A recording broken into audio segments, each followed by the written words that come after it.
A man is tied to the railway tracks, and his life or death is in your hands. If you pull the lever, the train will run straight over this man. But you have a second choice, which is not to pull it. Then the decision will be passed to the next person. It sounds like you won't have to bear this sin yourself, right? But once you choose to pass it on, the number of people tied to the tracks will double. The next person will not face one innocent person, but two. If he also passes on the decision, then the number becomes 4. At this point, if 10 people in a row choose to pass it on, then thousands of people will be tied to the tracks, and the entire track will be packed full. By the time it reaches the 32nd person, it will no longer be hundreds or thousands, but 8.5 billion. The number of people on the track would already exceed the entire world's population, including you yourself. So here's the question.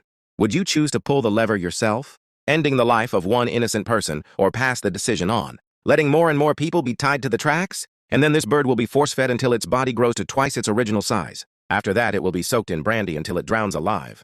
The alcohol will seep deeply into its flesh. Then, the chef will pluck its feathers, sprinkle seasoning, and cook it in a pan. And when eating it, the guest will cover their head with a cloth. This is to hide their shameful act in front of God.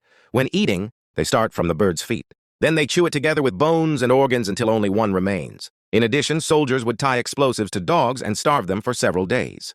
During training, soldiers placed food under tanks, so the dogs would learn to crawl underneath to find food. The purpose was to associate crawling under tanks with finding food. Once fully trained, they would attach a trigger mechanism to the explosives. When on the actual battlefield, the dogs would run under the tanks as soon as they saw them. They thought they could find food underneath. Once the trigger rod touched the tank's body, the explosives would detonate, blowing up the enemy's tank along with the dog itself. But once on the battlefield, things turned out completely different. The dogs did not run toward enemy tanks at all, but instead ran toward their own tanks, because during training, they had only recognized those tanks, and in the end, there was no other way. The soldiers had no choice but to shoot them with tears in their eyes before the dogs could approach. In the next episode, Agent's one-of-a-kind pipe gun.